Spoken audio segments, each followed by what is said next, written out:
Hi అందరికీ నమస్కారం. Welcome to mummy recipes.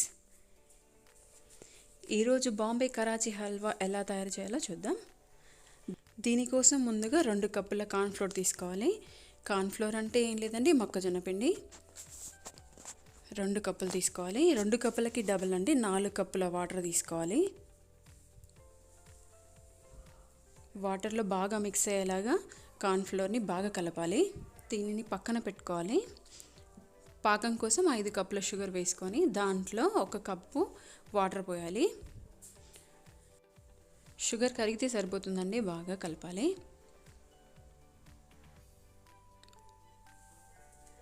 బాగా కరగాలి. కరిగిన తర్వాత కలుపుతూనే ఉండాలండి,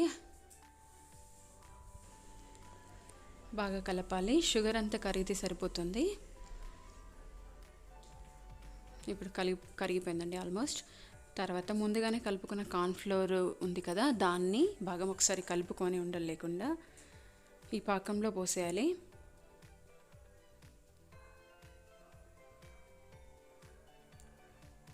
పోసిన వెంటనే సన్న మంట మీద బాగా కలపాలి, లేదంటే అడుగు పడుతుంది. అడుగు తర్వాత ఉండలు కడుతుంది. అలా కాకుండా కలుపుతూనే ఉండాలి. హల్వా తయారు చేయడానికి మాత్రం చాలా ఓపిక కావాలి. కలుపుతూనే ఉండాలండి. కార్న్ఫ్లోర్ వేసినప్పటి నుంచి కలుపుతూనే ఉండాలి, బాగా కలపాలి.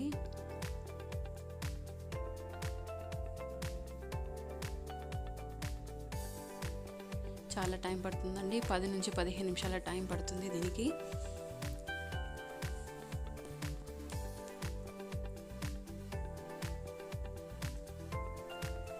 బాగా కలపాలి. తర్వాత నెయ్యిని తీసుకోవాలండి. 2 కప్పుల నెయ్యి పడుతుంది, ఎందుకంటే మనం 2 కప్పుల కార్న్ఫ్లోర్ తీసుకున్నాం కాబట్టి అంతే సేమ్ క్వాంటిటీలో గీ తీసుకోవాలి. ఈ గీని మధ్య మధ్యలో వేస్తూ కలుపుతూ ఉండాలి, ఒకేసారి మొత్తం వేయద్దు. నెయ్యిని మధ్య మధ్యలో వేస్తూ హల్వా అంతా కంప్లీట్ అయ్యేంత వరకు వేస్తూనే ఉండాలి. ఇలా కరిగిన తర్వాత ఫుడ్ కలర్ అండి, రెడ్ కలర్ తీసుకుంటున్నాను. రెడ్ కలర్ మీకు నచ్చిన కలర్ మీరు తీసుకోవచ్చు. హల్వా అనగానే మనకు రెడ్, ఆరెంజ్ కలర్లో కనిపిస్తాయి కాబట్టి నేను రెడ్ తీసుకున్నాను. రెడ్ కలర్ వేసుకున్నా. ఇలా బాగా కలపాలి. హల్వా చేయడానికి మాత్రం చాలా ఓపిక కావాలి. నెయ్యి అండి, ఇందాక చెప్పాను కదా, నెయ్యి వేస్తూ ఉండాలి. హల్వా కంప్లీట్ అయ్యేంత వరకు మధ్య మధ్యలో వేస్తూనే ఉండాలి. జీడిపప్పు ముక్కలు కట్ చేసి వేసుకోవాలి.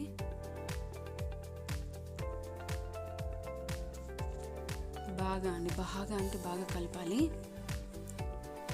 ఉడకనివ్వాలి. ఆల్మోస్ట్ అయిపోయిందండి.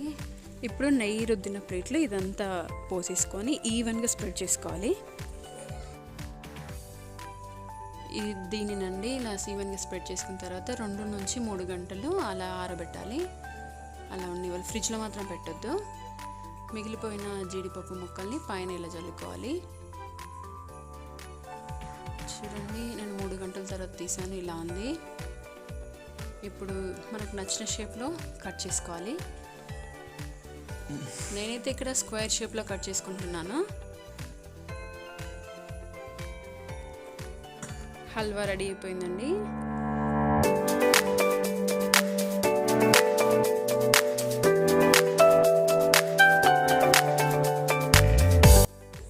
అంతే అండి, ఎంతో టేస్టీగా ఉండే బాంబే కరాచీ హల్వా రెడీ అయిపోయింది.